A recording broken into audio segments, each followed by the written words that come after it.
A paz do Senhor. Eu estou muito feliz de estar aqui com vocês. Quero agradecer pela presença, Dani pelo convite, Liliane que foi buscar a gente no hotel, muito espirituosa, rimos horrores dela, maravilhosa.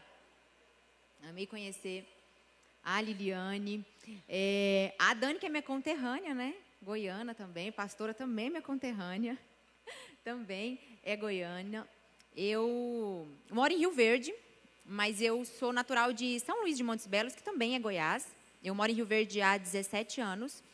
O Senhor enviou minha família para Rio Verde quando eu tinha 16 anos.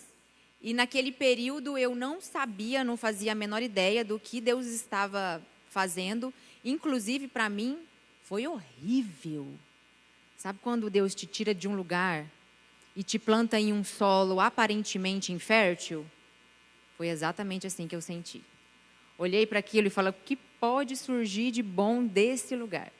E o Senhor tem feito coisas extraordinárias na nossa vida em Rio Verde. Depois fui para Goiânia, pensei, pronto, agora estou longe de Rio Verde. Aí eu caso com um rioverdense que eu não conhecia enquanto morava em Rio Verde. O que aconteceu? Voltei para Rio Verde. Mas amém, glória a Deus. É uma cidade que hoje eu aprendi a amar, amo. Eu congrego na Assembleia de Deus Missão, lá em Rio Verde. A nossa igreja é uma igreja maravilhosa. Eu louvo a Deus pela vida do nosso pastor. Quando eu falo assim, eu congrego na Assembleia de Deus Missão, as pessoas já ficam meio assim. Mas a nossa Assembleia de Deus Missão é uma igreja que o pastor é extremamente, com uma visão muito parecida com a de vocês. Muito parecida, graças a Deus. E nós somos muito felizes naquele lugar. Eu sou coordenadora do Ministério Infantil da nossa igreja. Outra coisa que eu também fui plantada ali. Não esperava, não tinha nada a ver comigo. Mas nós percebemos a necessidade da igreja. E um dia eu falei para o Senhor, Senhor, eu quero ir para o lugar onde o reino ganha mais. Eu não pensei que seria o departamento infantil. E aí, quando surgiu o departamento infantil, eu falei, não, mas então... tem que ser um lugar onde as minhas habilidades podem ser usadas. E eu não sou a tia da salinha. Eu não tenho essa habilidade. E o Senhor um dia falou comigo, o vaso não escolhe onde quer derramar o azeite. Vai derramar sobre as crianças. Estamos lá e estou muito feliz. E, deixa eu contar uma coisa para vocês. Gabi, eu estava ali preocupada, gente, porque eu almocei com a Gabi hoje. E o pior, almocei, não sentei do jeito que ela falou. Coloquei uma criança no colo. Dei comida para a criança. Minha criança pediu uma batata do prato da Gabi. Reprovada. Totalmente reprovada. Deixei a metade da comida no prato porque tive que ir para a brinquedoteca com a criança. Não coloquei o garfo no jeito certo que finalizou. Quando eu voltei, o garçom já tinha levado o prato. Eu acho que ele intuiu, foi intuitivamente que ele pensou, ela deve ter terminado. Amém? Mas eu estou aprendendo. Estou aprendendo. Amém? Abram suas Bíblias em Romanos, capítulo 1, versículo 20.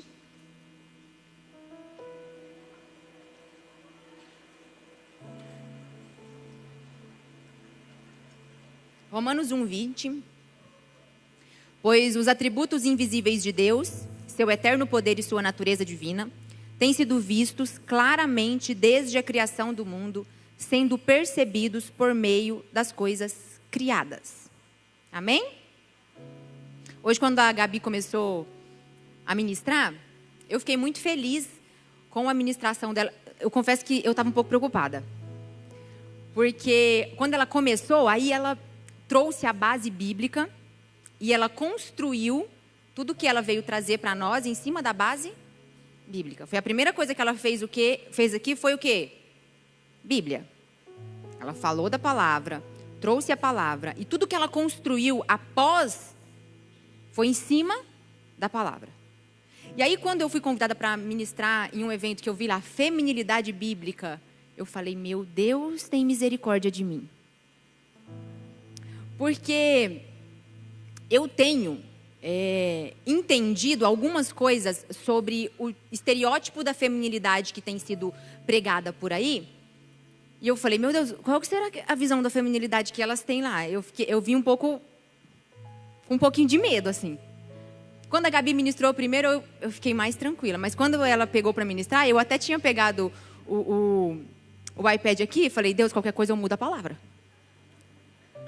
Aí a irmã orou comigo e falou assim, Deus mandou te falar que tudo que você escreveu foi Ele que colocou no seu coração e não é para mudar uma letra. Eu falei, amém, Senhor. Amém, glória a Deus. Mas aí a Gabi continuou e eu vi que ela construiu em cima da palavra. Eu falei, pronto, nós estamos falando a mesma língua. Glória a Deus, Senhor, obrigada, meu Pai. Foi um alívio, Gabi, você me aliviou de um jeito. Mas amém. Nesse versículo, nós lemos que os atributos de Deus, eles são comunicados. Os atributos, seu eterno poder, eles são comunicados e percebidos por meio de tudo aquilo que Deus criou. Eu tenho percebido um movimento sobre feminilidade que tem me assustado um pouco porque ele saiu do mundo e invadiu as igrejas.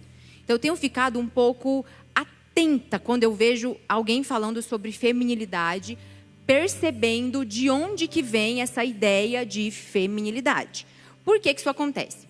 Satanás primeiro, ele tentou distorcer a ideia do feminino, dizendo que ser feminina era uma opressão, que era algo ruim, e com isso ele levou grande parte. Muita gente concordou, muita gente abraçou. Tem gente que acha que não abraçou, mas levou isso para dentro de casa. Acha que não, eu não concordo com... Eu não sou feminista, mas dentro da sua casa, às vezes, você tem atitudes que são completamente feministas. Porque isso já está entranhado no nosso meio. Aquilo que nós assistimos, aquilo que nós ouvimos, aquilo que nós vemos. Então, nós acabamos levando isso de comportamento para dentro das nossas casas. Só que ele percebeu, porque ele é astuto. Satanás é astuto ou não é? Ele percebeu que para um grupo dizer que ser feminina é opressão, é ruim, isso não funcionava. E aí ele mudou a estratégia. O que ele fez? Depois que ele entendeu que para um grupo isso não funcionava. Ele começou a dar uma lista, a falar, a ditar o que era ser feminina. O que é feminilidade bíblica? E se você entrar nas redes sociais, você vai ver centenas de pessoas falando sobre feminilidade.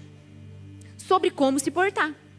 E reduzindo feminilidade bíblica a um estereótipo. A uma performance. E quando eu falo, eu vim falando com o Léo, falando assim, eu nem passo muita credibilidade falando disso, porque eu sou o estereótipo perfeito da feminilidade bíblica.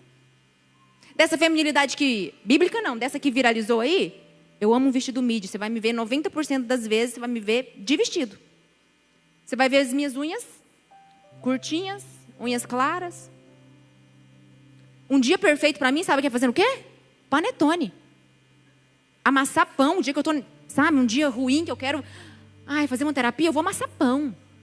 Eu levanto 5 horas da manhã e eu asso um pão para a gente tomar de café da manhã. Agora, qual que é o problema? Isso é um problema? Isso não é um problema, mas se eu trago isso como se isso fosse a essência e eu quero que você aplique na sua vida como se fosse uma forma para que você exercesse sua feminilidade bíblica, isso é um problema. E aí começou a acontecer isso. E aí se você não levanta 5 horas da manhã, não assa pão, não fica belíssima, maquiada, com pijama, aí você já não é tão feminina assim. Porque nós começamos a entender a feminilidade bíblica a partir do estereótipo, a partir da performance. Mas a Bíblia, ela não define uma mulher segundo o coração de Deus, uma mulher que está andando dos caminhos de Deus a partir da estética, a partir da performance. É a partir da disposição do coração dessa mulher. Porque eu posso vir aqui bonitinha, ó. Você olha para mim e fala, tão feminina. Posso chegar lá em casa, virar minha casa do avesso, brigar porque alguém esbarrou na minha samambaia. Porque vira um teatro. E aí o estereótipo tá lindo, tá tudo no lugar. Mas não foi construído sobre a palavra. Eu costumo dizer que teologia fraca forma mulheres fracas. Você quer ser uma mulher fraca? Se você não quer ser uma mulher fraca, você precisa investir nessa base aqui. Ai, quando eu falo de teologia, talvez você pense, vou ter que fazer um curso de teologia. Meu Deus, mas eu sou mãe e tenho 3 filhos.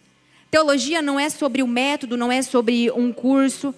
Teologia é o conhecimento que você tem de Deus. E se esse conhecimento é superficial, a sua identidade também é superficial.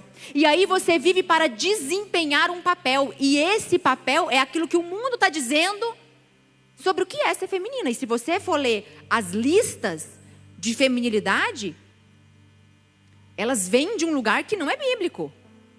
É o tom da sua voz. Falar assim, ó, aveludado.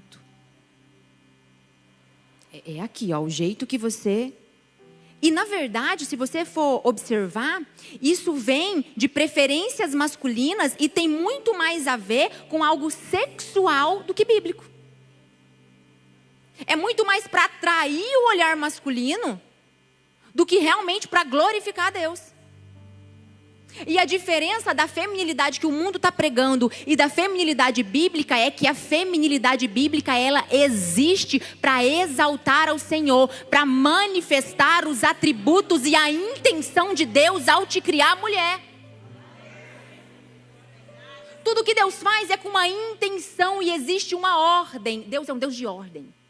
Deus não é um Deus de bagunça. Deus não é um Deus de desordem. E quando Ele criou a mulher, Ele criou com uma intenção. Quando Ele criou o homem, Ele criou com uma intenção. Homem e mulheres exaltando a glória de Deus e manifestando atributos, caráteres, aquilo que Deus queria se revelar através de homem e mulher. A natureza declara a glória de Deus. Você olha para a natureza, você vê que tem um Criador. As coisas acontecem de uma forma muito ordenada. Então, declara-se que há um Criador por trás de todas as coisas. A sua feminilidade é justamente para declarar: existe um Criador que me fez assim. Existe um Criador que me fez dessa forma. E eu sou assim para glorificar a Deus. Tudo que vai ser construído debaixo dessa base, em cima dessa base da essência, tem firmeza. E que bom que nós temos a etiqueta. Que bom que nós falamos sobre isso. Mas isso precisa ser construído por cima da base que é a palavra de Deus. Porque se eu construo isso fora, é só performance. É só vazio. É só estética. E todas as vezes que a igreja precisou passar por uma reforma, você vê quando a igreja sofreu a reforma protestante. Por que ela sofreu a reforma protestante? Porque práticas que não eram bíblicas estavam invadindo a igreja. Coisas que Deus não disse, coisas que não estavam na palavra, mas que parecia fazer sentido. Invadiram a igreja. E uma igreja que não fala sobre teologia, uma igreja que não está o tempo todo conhecendo a Deus e se aplicando em conhecer a Deus, a gente vai aceitando as práticas. E vai virando uma bola de neve. E nós vamos nos tornando caricaturas daquilo que deveríamos ser. E aí porque eu tô com o meu vestidinho alinhado, porque eu tô com o meu cabelinho arrumado, porque eu não pintei as minhas unhas de preto, tô com uma unha clarinha, porque eu estou esteticamente feminina, eu acredito que estou exercendo a feminilidade que a Bíblia deseja que eu manifeste. Porque o mundo está dizendo que é isso. E nós temos um problema sério na minha geração. É que nós estamos ouvindo a notícia da terra e tentando interpretar o céu. Quando na verdade nós deveríamos estar ouvindo o céu e a partir da notícia do céu tentar interpretar o que a terra está dizendo. Acontece alguma coisa na terra e você pensa assim, mas o que será que Deus queria com isso? Se você tivesse ocupada com o seu relacionamento com Deus, seria o contrário. Está acontecendo um movimento no céu, daqui a pouco vai se manifestar na terra. Porque a notícia é a do céu.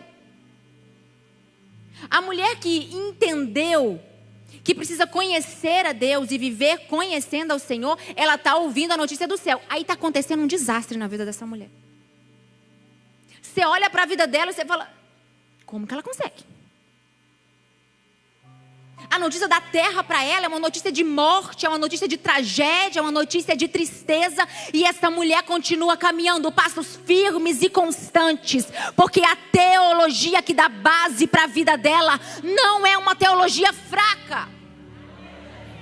E portanto ela é uma mulher forte. Porque se a sua base de conhecimento de Deus é fraca, qualquer vento te derruba. Acontece uma coisinha, você já fala aí, eu não vou naquela igreja mais não. Pastora Dorcas passou por mim, não me cumprimentou.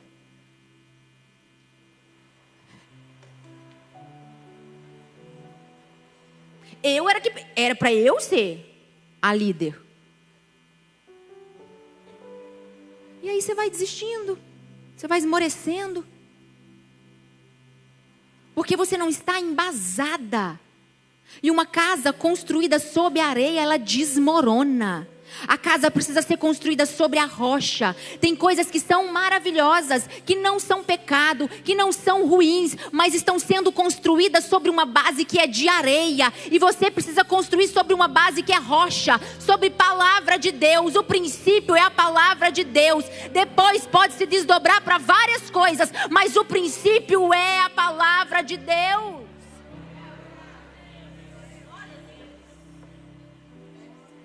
E aí a gente vem na igreja, tudo lindo.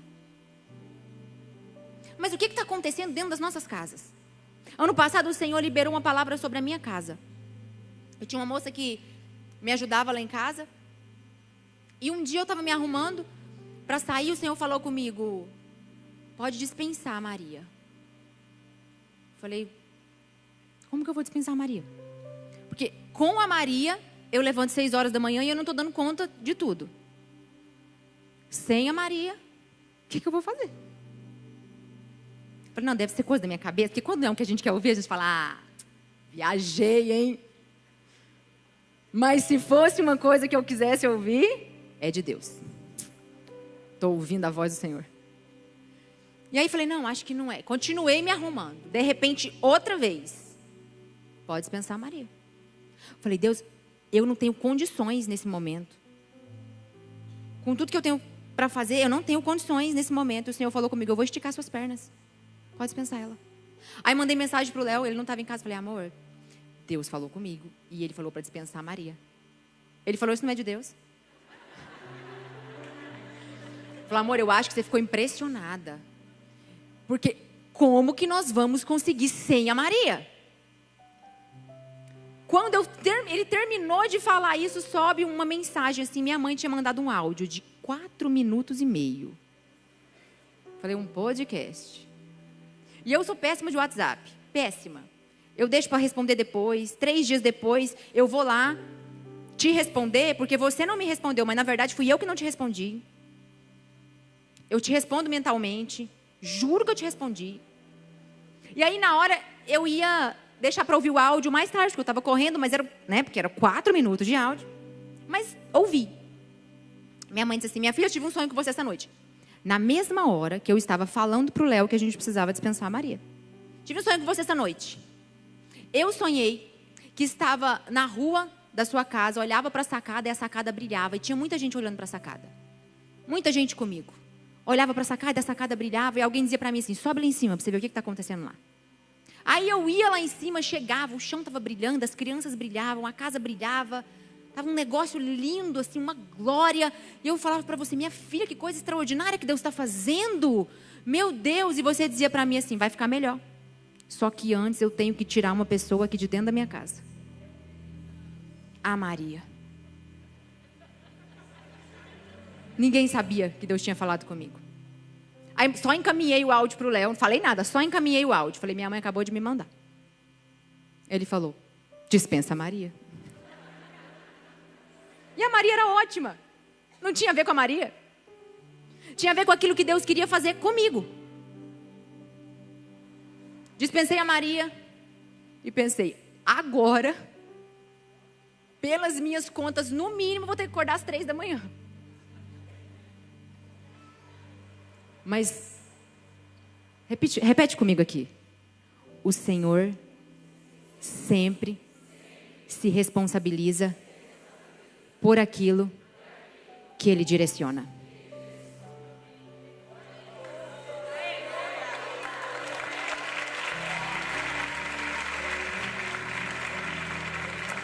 Continuei acordando às 6 da manhã. E inexplicavelmente, minha casa nunca esteve tão arrumada. Meus meninos não se atrasavam para a escola. Chegava no final do dia, eu olhava para o Léo e falava: como foi que a gente conseguiu? Ele: não sei, mas vamos continuar. As coisas começaram a fluir de uma forma muito natural. O Senhor começou a se revelar. As crianças começaram a ficar mais tranquilas também. O ambiente da casa mudou. E não era sobre ter ou não ter alguém. E seria um problema se eu chegasse aqui e falasse para vocês: mandem as Marias embora. Porque isso foi uma direção específica para a minha vida. Eu não posso colocar vocês dentro da mesma forma do que o Senhor está fazendo na minha vida. O Senhor vai dar direção específica para você. Tem coisa que o Senhor vai pedir para você, não vai pedir para mim. Tem coisa que Ele pediu para mim, não vai pedir para você.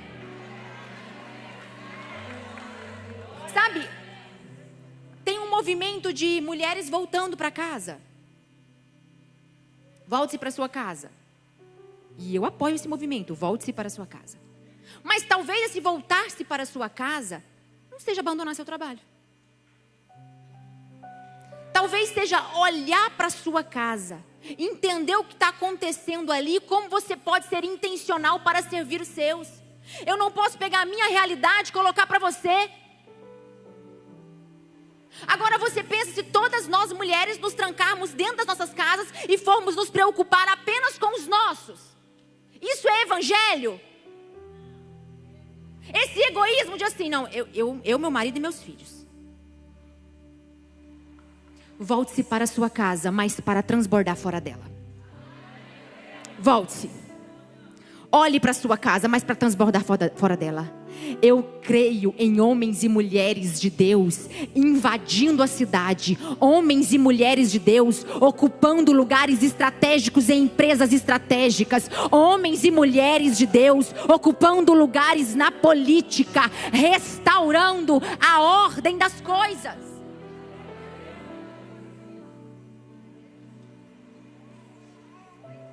Sabe, nós vivemos de extremos.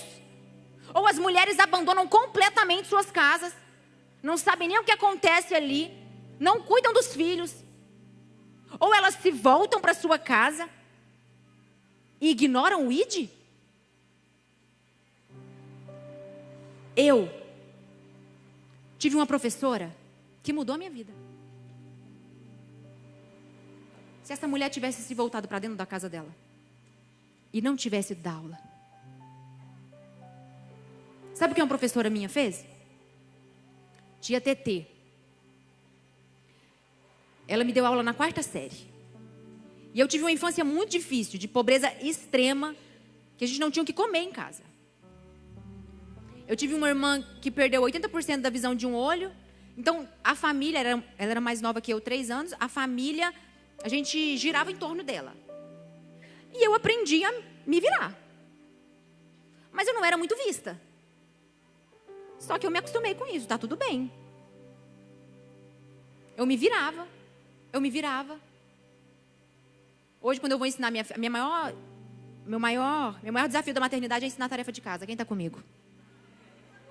Ô, minhas irmãs, vai chegar, Gabi? Você vai achar que vai ser os primeiros meses ali que você está sem dormir, a hora que chegar as tarefas de casa, você me liga. E eu tenho uma criança com a personalidade muito forte. E ela não aceita que 2 mais 2 é 4 porque é. Exatamente. Ela quer saber a lógica por trás daquela. E ela tem argumentos. E é uma luta para mim. E outro dia eu estava pensando, por que eu fazia tarefa de casa sozinha? Por que eu fazia tarefa de casa sozinha? Primeiro, porque minha mãe não tinha tempo. Segundo, que às vezes que eu cheguei para fazer tarefa de casa com ela, eu mais apanhei do que aprendi. Então eu entendi, melhor eu aprender isso aqui, melhor aprender sozinha. E assim foi, eu fui uma ótima aluna, eu fui muito bem na escola, eu era muito aplicada. Essa professora na 4ª série, ela me enxergou. Eu não me sentia vista por ninguém. E eu aprendi a viver com isso. Um dia nós fizemos uma peça na escola da Chapeuzinho Vermelho. Eu fiz Chapeuzinho Vermelho, porque ela escolheu ali. Terminou a peça, ela falou, tal dia, você pode ir em tal lugar, que eu paguei um curso de teatro para você. Professora da rede pública. Tirou do dela. Eu fiz a peça de teatro, ganhei um prêmio. E muitas das coisas que eu vivo hoje, eu sei que teve uma raiz lá. Porque eu era uma criança extremamente introvertida por conta da minha vida, do que eu vivia em casa. Mas as aulas de teatro, elas foram me fazendo desabrochar. Agora, você pensa se essa mulher tivesse falado, não, eu só vou cuidar dos meus. Eu não tenho compromisso com o que está acontecendo lá fora. A natureza, ela aguarda com expectativa pela manifestação dos filhos de Deus. A manifestação dos filhos de Deus acontece lá fora. Sabe, você não precisa sair de um extremo e ir para outro extremo. Você pode manifestar a glória de Deus no seu trabalho. E não precisa abandonar a sua família para isso. Do que adianta você estar 24 horas por dia? Minha mãe não saía para trabalhar. Ela ficava só em casa. Só que minha mãe teve uma vida muito difícil. E as 24 horas por dia que ela estava com a gente, era como se ela não estivesse com a gente. Agora tem mães que trabalham o dia todo, passam 2, 4 horas por noite com a criança, mas enquanto ela está lá, ela está com a criança. Ela é intencional. Ela está com o filho, ela está discipulando esse filho, ela está falando com esse filho. Quanto tempo você disponibiliza? Mas quanto desse tempo é verdadeiro? É inteiro.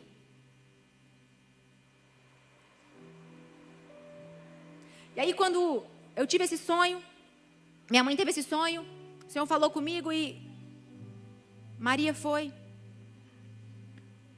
O Senhor liberou uma palavra sobre a nossa casa.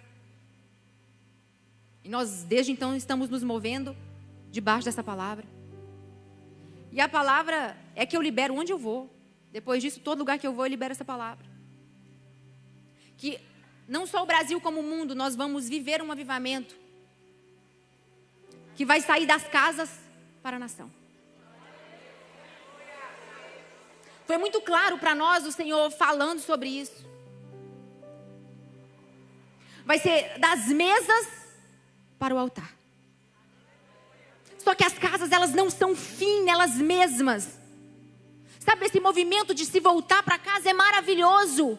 Mas não se volte para sua casa para se esconder lá. Se volte para abastecer. Se volte para você nutrir. Se volte para se encher. Mas transborde lá fora, porque lá fora tem gente perecendo. Sabe, o Senhor nos chamou para cooperar com aquilo que Ele está fazendo. Mas nós queremos chamar Ele para cooperar com aquilo que a gente quer fazer. Sabe, Deus está fazendo coisa. Deus está se movendo. Deus está se movimentando. E nós estamos preocupadas com os nossos planos. Deus entra aqui, ó. E não tem problema orar para Deus abençoar. Mas experimenta orar assim: Senhor, como que eu posso cooperar com o que o Senhor está fazendo na terra? A partir dessa oração, minha vida virou de cabeça para baixo. Eu fui servir onde eu não imaginava servir. Eu fui viver o que eu não imaginava viver. Mas posso te falar? Não tem lugar mais seguro para se estar do que no centro da vontade de Deus.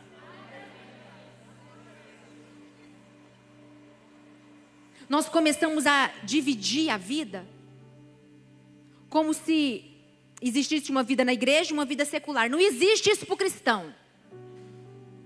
A vida do cristão é santa. Na igreja, no trabalho, na escola, na faculdade, onde quer que ele esteja. Essa secularização é mundana. Esse negócio de, meu trabalho é secular, seu trabalho é santo. Mas eu trabalho numa fábrica, seu trabalho é santo. Mas eu sou uma professora, seu trabalho é santo.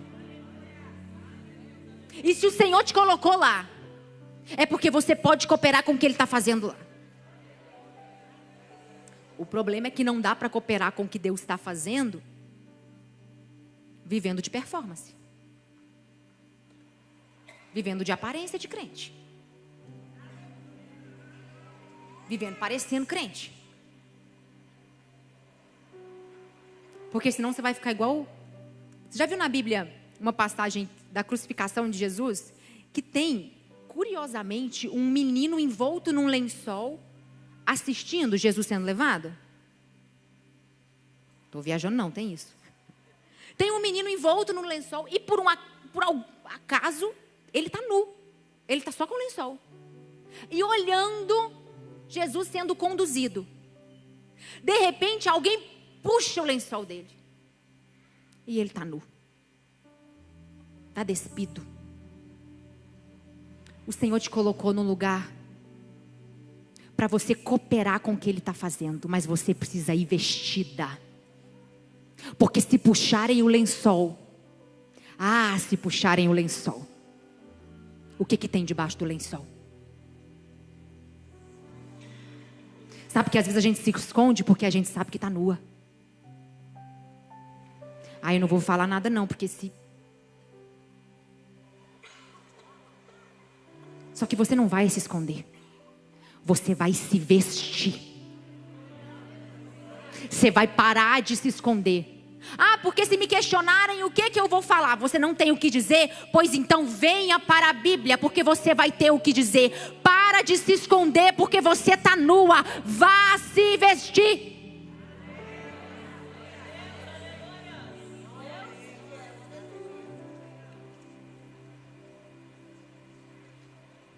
Nós vivemos, assim como a terra tem estações, a nossa vida tem estações. E nós precisamos aprender a nos comportar dentro da estação. Se você for vestir um casaco no verão, você vai sofrer uma desidratação. Se você for vestir uma roupa fresca no inverno, nevando, não é a roupa correta para aquilo. Nós precisamos entender as estações e nos comportarmos segundo elas. Quando eu me casei, eu engravidei com aproximadamente 3 meses de casado. E antes de me casar, eu já viajava ministrando. Eu viajei durante uns 2 anos ministrando. Viajei o Brasil inteiro e a vida era intensa. E quando eu me casei e engravidei, eu precisei entender que a estação mudou. Eu fiquei um pouco deprimida. Mas eu precisei virar a chave. E muitas vezes o que acontece com a gente é que a gente quer continuar vivendo da estação passada. Sabe, você está vestida para a estação passada, mas a estação já mudou. Deus já mudou a sua estação. Se comporte conforme a estação que você vive hoje e não a que você estava vivendo o ano passado. Eu costumo dizer que tem mulher que se ela for curada, ela morre.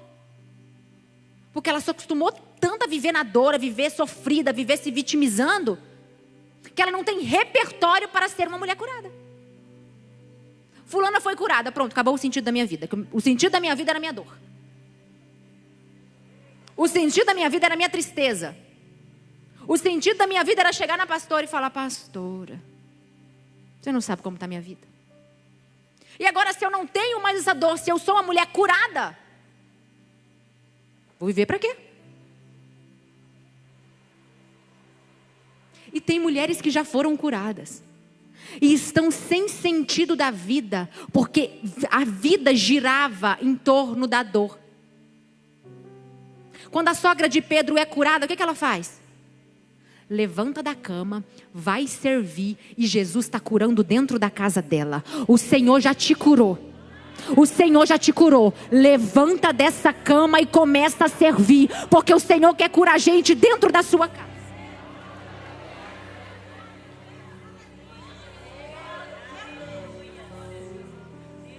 Mais uma mulher que vive de performance e estereótipos não consegue viver isso. E é por isso que eu digo, teologia fraca forma mulheres fracas. Mulheres que não têm substância, sabe? qualquer ventinho, qualquer coisinha. O Senhor tem chamado mulheres fortes, fortes na palavra.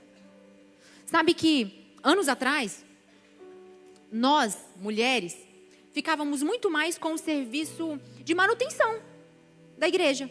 Nós éramos responsáveis pela cantina, a gente limpava o templo. Nós não estávamos tão envolvidas com teologia. O ciclo de oração era nosso. Mas quando se tratava de palavra, base bíblica, a gente ficava de fora. Ninguém achava que era muito importante mulher saber teologia. Mas essa conta chegou. Porque dentro de casa, quem mais discipula os filhos? Papai ou mamãe? Como que eu vou discipular meus filhos na palavra se eu não tenho palavra? Você reparou que essa geração é uma geração de filho de crente no mundo? Primeiro, por quê? Nós terceirizamos o discipulado dos nossos filhos. Responsabilidade da igreja. EBD dá conta. Salinha. Responsabilidade sua. E eu não estou dizendo que todo filho que foi discipulado e ensinado permaneceu, não. Mas a base está lá. A sua responsabilidade é formar os seus filhos para Cristo. Mas para isso você tem que estar formada na palavra. Senão, na primeira puxada de lençol, está nua. Se você tem uma filha argumentativa, igual eu tenho, minha amiga já me fez perguntas assim. Algumas eu sabia responder, outras eu falava, dá um tempinho para a mamãe. Tá bom? De tarde a gente volta. Ou então eu ia lá, vamos perguntar para o papai. Mas nós precisamos ter base para ensinar os nossos filhos. Me assusta ver uma geração que tem horror à igreja. Aí você vai conversar com a pessoa, não, eu fui criado na igreja. Militando contra a igreja. Por que esse filho não permaneceu? E existem alguns fatores para isso. Claro que não é um fator apenas. Existem muitos fatores. Mas existe um fator que está presente na maioria dos casos com quem nós conversamos. Que é a tal da duplicidade espiritual. Você já ouviu falar disso? A duplicidade espiritual ela é um veneno. E todos nós, de alguma forma, em algum momento, aderimos a ela. O que é a duplicidade espiritual? Por exemplo, chego aqui na igreja, abraço a pastora. Pastora, nossa, aniversário da pastora, parabéns, como eu amo sua vida, a senhora é uma mulher extraordinária, como Deus foi bom. E aqui tá minhas crianças assistindo. Eu vou falar isso com a pastora. Aí eu vou embora, entro no carro, minhas crianças estão atrás. Viro pro meu marido e falo, eu não aguento a pastora. Não aguento a alegria da pastora. Não achei que a roupa dela estava bem hoje, você achou? Não gostei. Não gostei. Aí as crianças estão vendo. Aí chega no próximo culto, eu estou cantando. Ó, quão bom e agradável é que os irmãos vivam em união. A criança está vendo eu cantar, ó, quão bom e agradável é. Aí eu vou embora. Chego em casa. Você viu fulano? Nossa, sério? Não, tá caído. Tá caído, fulano tá caído. A criança está assistindo. Sabe o que vai acontecer com essa criança? De duas uma. Ou ela vai se tornar um cristão hipócrita, ou ela vai fugir. Porque aquilo que ela vê aqui não é o que ela vê em casa. Não faz sentido na mente dessa criança. E aí você pode levar essa... Mas eu levei ele todo domingo para EBD. Mas todo domingo ele estava ali na igreja. Um dia eu vi alguém falando assim, não pode forçar a criança a ir para a igreja, porque senão ela toma raiva de ir para a igreja. Mentira. Mentira de Satanás. O que faz a criança tomar raiva de ir para a igreja é ela ver um pai na igreja, um pai em casa, uma mãe na igreja, uma mãe em casa.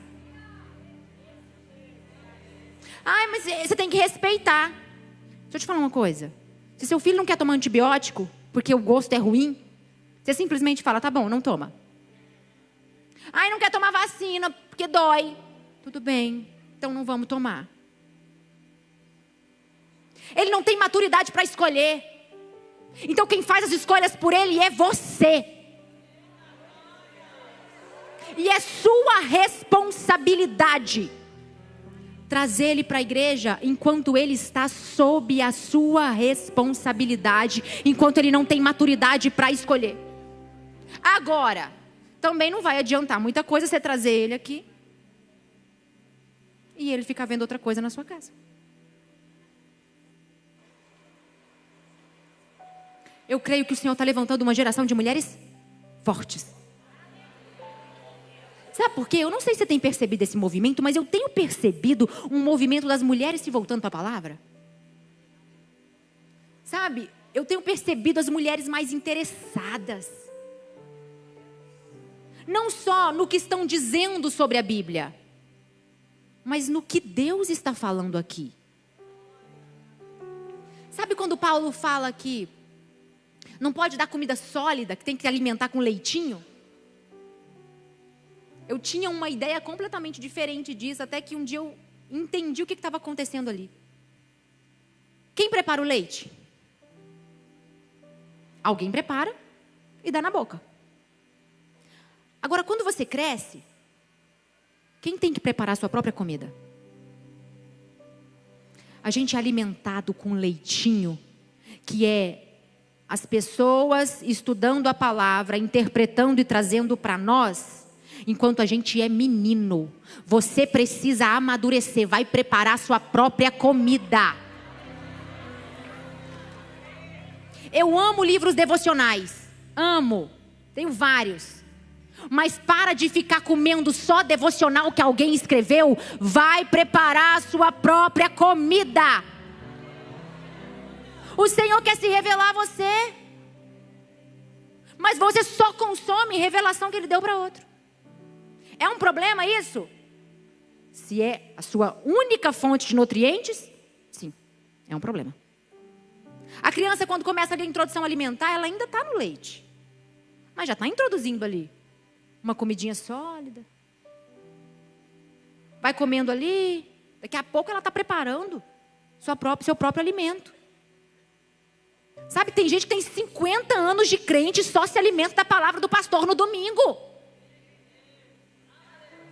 A Bíblia fala que enquanto o herdeiro é menino, em nada ele se difere do servo, ainda que ele seja senhor de todas as coisas. Tem coisas disponíveis para você. Você não experimenta porque fica se comportando como um menino, esperando a comida na sua boca. Levanta, pega a palavra. O Senhor quer se revelar a você. O Senhor quer falar com você. Outro dia eu vi um pastor falando contando uma história, que existiam 3 amigos, e um dos amigos era amigo dos 2, e os outros 2 não eram tão amigos assim. Por exemplo, tinha o João, o Pedro e o Tiago. O Pedro era amigo do João, o Tiago era amigo do João, mas os outros 2 não eram tão amigos assim. E aí João morre, e aí Pedro morre. Aí Tiago pensa assim, agora eu vou ter o João só para mim. Porque eu tinha que dividir ele com o outro amigo dele, agora vai ser só para mim. E aí ele percebe que tinha uma parte de João que só Pedro acessava. Que tinha coisas que ali, quando eles estavam convivendo, só Pedro conseguia ter acesso. Tem coisa no corpo de Cristo que nós não estamos nos alimentando, porque o Senhor quer revelar para você. Tem acesso que Deus quer dar para você. Tem coisa que Deus vai revelar para você. Tem coisa que Deus vai falar para você. E para que esse corpo, essa noiva de Cristo, seja completamente saudável, todos os membros precisam estar em atividade. Porque tem acesso que a pastora Dorcas não vai ter, que eu não vou ter, que a Dani não vai ter. E você está privando todo o corpo de ter acesso a algo que Deus liberou para você, porque você tem preguiça. Dói, né? Preguiça.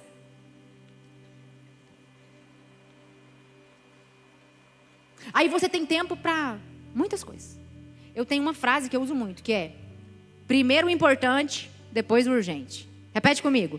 Primeiro o importante, depois o urgente. Na prática, como que é? Eu levanto cedo, tenho uma pia de louça para lavar. Eu tenho 300 mensagens para responder no WhatsApp. Qual é a primeira coisa que eu faço? Ai, Cálita, mas você tem urgências para resolver. Tudo bem, só que eu tenho coisa importante para fazer. E depois que eu faço o importante, o urgente se organiza. Agora, começa a fazer só o urgente para você ver. Não dá tempo. Não dá tempo. Não dá tempo pro importante. Sabe, você está aqui respondendo um monte de e-mails e tal. E aí seu filho fala com você: mamãe, eu queria te mostrar isso e tal. E é importante para ele. Você fala: pera que eu estou resolvendo uma urgência. De uma urgência você vai para outra. De uma urgência você vai para outra. Para outra, para outra, para outra. E nisso seu filho cresceu achando que ele não era importante para você. Primeiro o importante, depois o urgente. E posso dizer, não vai ficar nada sem fazer. Você vai dar cheque em tudo. Tudo, tudo. No final do dia você vai falar: como foi que eu consegui? O Senhor esticou as suas pernas e você chegou até o final. Sabe por quê? Porque Deus é um Deus de ordem, de prioridades, de princípios. E se você investe a ordem, você não faz nem o importante nem o urgente. Quando os nossos afetos eles estão desordenados, a nossa vida está desordenada. Agostinho de Hipona falava isso. Ele tinha uma teoria que chamava ordem homoris. Afetos desordenados. A vida toda se desordena. O que é afeto desordenado? É coisa errada no lugar, coisa certa no lugar errado. Tem coisa que não é errado você fazer, mas você coloca ela no lugar errado, ela vira uma coisa errada. Você prioriza uma coisa que não é prioridade, ela vira uma coisa errada. Mas o Senhor hoje está te chamando. O Senhor hoje está te chamando. Vem. Vem fazer o importante. Vem fazer o importante. O urgente eu estico as suas pernas. O urgente eu te ajudo. O urgente eu vou resolvendo com você. O urgente não vai ficar para trás. Mas primeiro o importante. Isso lá em casa é uma filosofia de vida. Primeiro o importante. Helena tem tarefa de casa. Eu nunca vi escola mandar tanta tarefa de casa. Gente, é todos os dias tarefa de casa. É urgente, porque ela tem que levar. Eu podia acordar ela: vamos fazer tarefa de casa, fazer tarefa de casa, fazer tarefa de casa. Mas Helena, ela é uma criança de 7 anos que parece ter 60. Então ela acorda. Ela não quer que ninguém fale com ela. A alma precisa voltar para o corpo. Ela senta na cama. Não podemos interromper esse ritual, porque vai dar errado o resto do dia. Ela volta, ela chega. Eu estou na sacada às vezes, ela chega. Fala bom dia. Se o irmão está acordado, ela abraça e beija o irmão. Toma o café dela, um chá. Ela toma chá. Quente. Todos os dias. Às vezes umas 3 vezes no dia. Toma o chá dela. Percebi que o humor está estabilizado. Porque para ela aquilo é importante. O humor estabilizou. Tarefa de casa. E dá sempre tempo. Quando você consegue estabelecer o importante antes do urgente, vai dar tempo. Vai dar tempo. Quem está mentindo para você, dizendo que você não vai conseguir, é Satanás. O Senhor está dizendo, vai dar tempo. É aquela música, vai dar tempo, vai dar certo e vai ter festa. É Satanás que fica mentindo para você, só para você, sabe, distorcer as coisas e colocar as coisas erradas no lugar errado. Mas você acha que uma mulher que vive de performance e estereótipo consegue? Porque é preciso ter fé.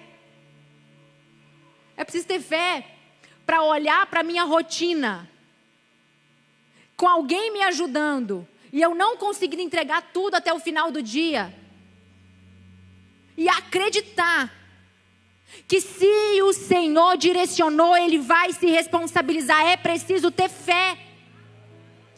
E deixa eu te falar, quando a Bíblia fala, traz à memória aquilo que me dá esperança, ela não está falando do que Deus fez.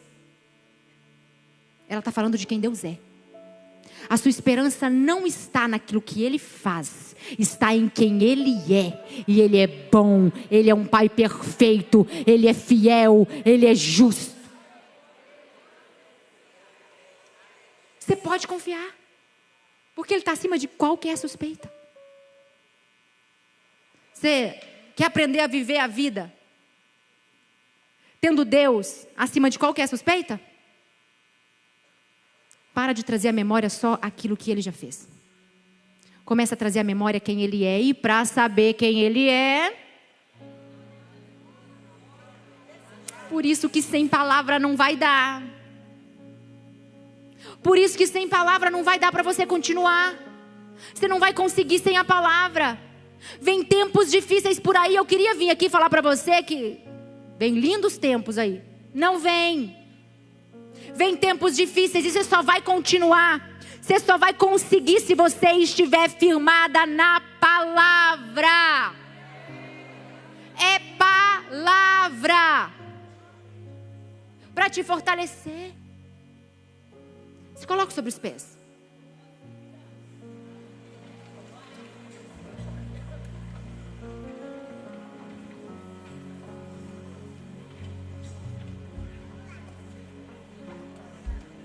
Sua rotina, tudo aquilo que você faz na sua casa, e que Deus sabe que é muita coisa. Tudo que você faz pode ser consagrado ao Senhor. Quando o Senhor começou a reorganizar essas coisas, a Maria já tinha ido. Um dia eu estou arrumando a casa, organizando as coisas ali. E eu gosto muito de cheiro. Amo cheiro, perfume, coisa. Eu gosto de cheiro. Minha casa, se você não gosta de cheiro, tem enxaqueca. Você entrar na minha casa, sua cabeça vai puf. Porque cada cômodo eu tenho um cheiro, eu gosto de cheiro. E eu ponho cheiro no ar-condicionado. Eu ponho cheiro em tudo. Aí eu estou arrumando a cama. Tacando um cheiro. E na hora me veio um pensamento assim. Eles vão chegar. Eles vão dormir. E eles nem vão saber que eu passei um cheirinho. Sabe, tem coisa na sua casa que você faz que eles nem fazem ideia? E que é um cuidado seu. Seu marido não vai te agradecer porque você trocou a marca de amaciante por um amaciante melhor e as roupas ficaram mais macias. Que ousadia dele. Sabe, seus filhos, eles não vão te agradecer por coisas que eles não viram você fazendo. Aí veio esse pensamento enquanto eu estava lá, de repente, um pensamento do céu veio e me invadiu. O Senhor disse para mim, é difícil, né, minha filha? Servir onde ninguém está vendo. Você acha que é difícil servir aqui? Difícil é servir na sua casa, onde ninguém sabe o que você está fazendo. Onde ninguém vê você sendo excelente. Difícil é servir como intercessora de uma família que nem sabe. Difícil é servir onde ninguém está vendo, mas o Senhor está vendo. Faça todas as coisas como se para o Senhor, porque Ele vê todas as coisas. E se nós estivéssemos fazendo tudo como para Deus, não estaríamos tão frustradas. Porque muito das nossas frustrações é por falta de reconhecimento. Mas o céu te reconhece, o céu te conhece, o céu te vê. E se isso não é suficiente para você, nada é.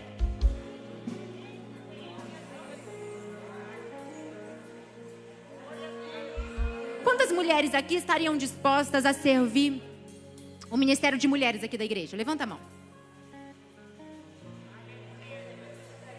A servir na igreja, no ministério de mulheres, quantas? Eu amo o ministério de mulheres. Quantas dessas mesmas mulheres estariam dispostas a servir o ministério infantil?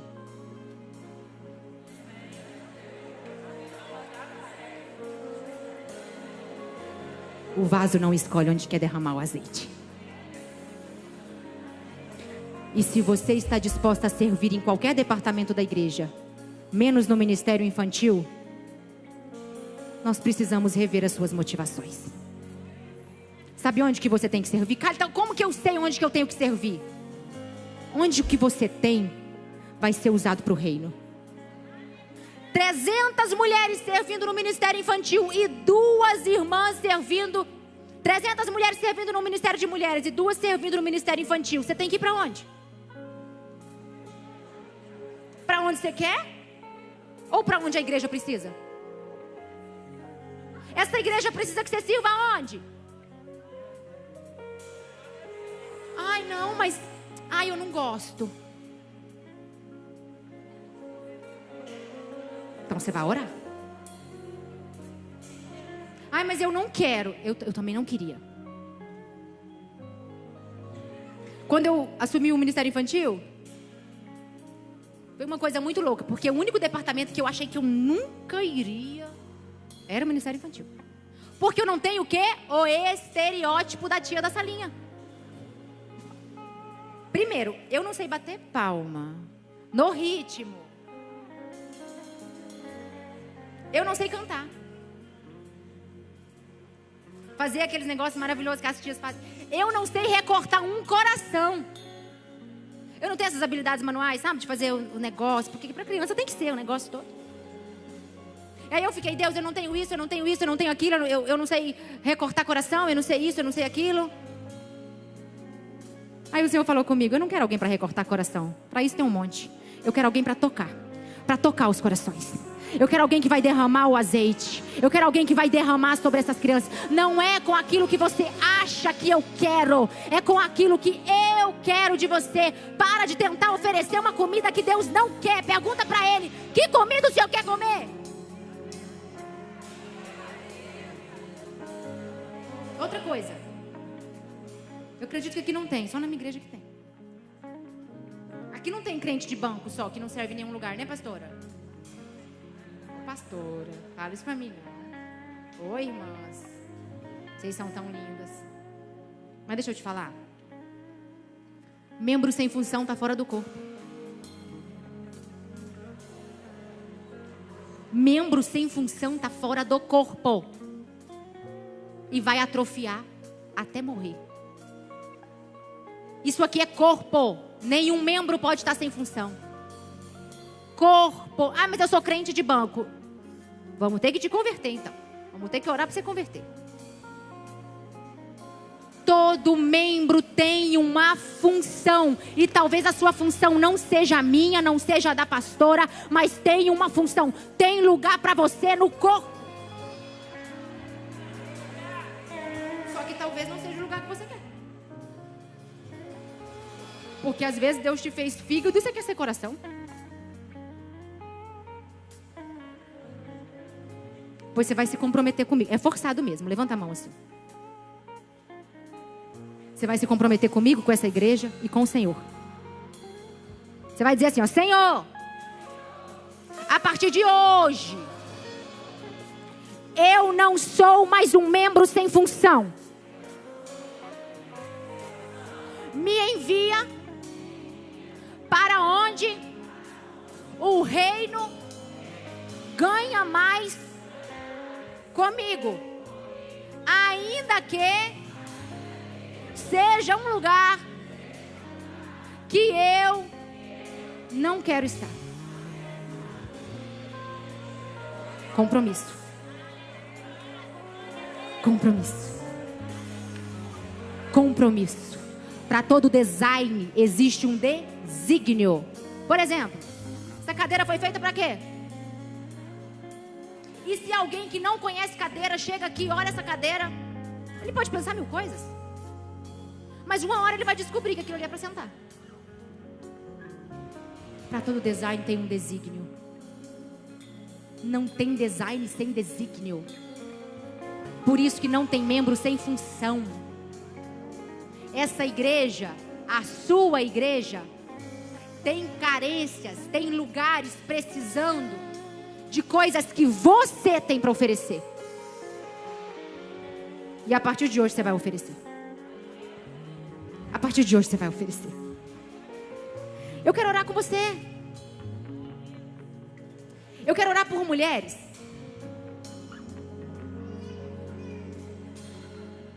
Por mulheres que vão voltar para casa dizendo: Senhor, a partir de hoje, na minha casa, primeiro vai ser o importante, depois vai ser urgente. Na minha casa, o urgente não vai governar mais o meu lar. Eu quero orar por você. Eu quero que você saia do seu lugar. Pode sair. Se é você que está dizendo, nos corredores, no altar, mas como um passo de fé, eu quero que você saia do seu lugar. Assumindo esse compromisso.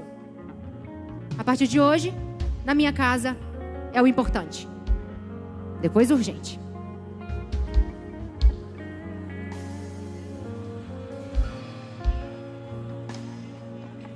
Eu também quero orar por mulheres que foram feridas por essa ideia do estereótipo, porque elas não se enquadravam. Sabe, eu não sou a Amélia. E aí muitas vezes eu fui ferida por conta disso. Ei, deixa eu te falar uma coisa. A sua identidade vai fluir através da palavra. Deus não fez todas as flores como rosas.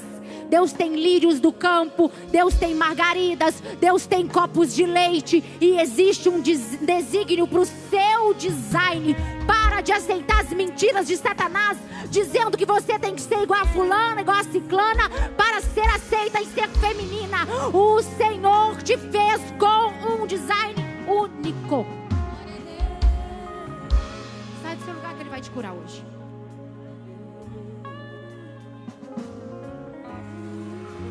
E agora, eu não quero ninguém sozinho. Porque, como eu disse, não existe membro sem função. E assim como Jó foi curado enquanto orava por seus amigos, o Senhor vai fazer na sua vida enquanto você ora por uma mulher. Ninguém sozinha. 2, 3, 4. Mas se abraça uma mulher aí. Você não vai orar por você não, você vai orar por ela. Você vai aprender a servir no corpo. Você vai aprender que todo membro tem função. E vai começar agora, que a gente tem que ir para a prática. Porque senão, essa palavra é roubada. Então já vamos praticar. Membro tem função. Exerce a sua agora. Abraço, canta.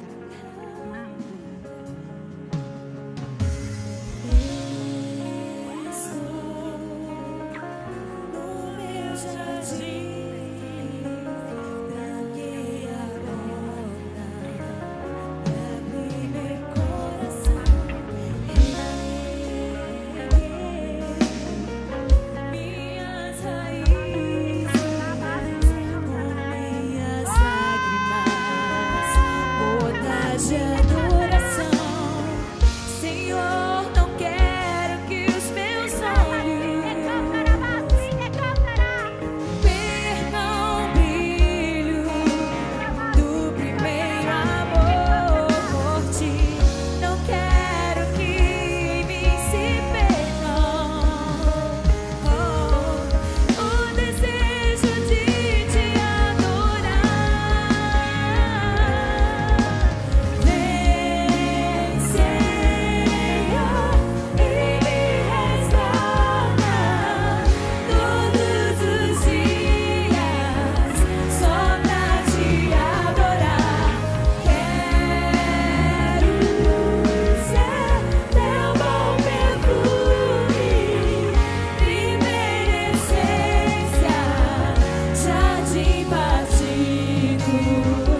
restauradas. Restauradas. E tudo que o Senhor faz é com um propósito. E os milagres de Jesus eram como os sinais e apontavam para algo. E o Senhor não te curou para você ficar trancado em casa, deitada na cama. O Senhor te curou para você levantar e servir. E na sua casa você vai receber gente, que vai ser curada.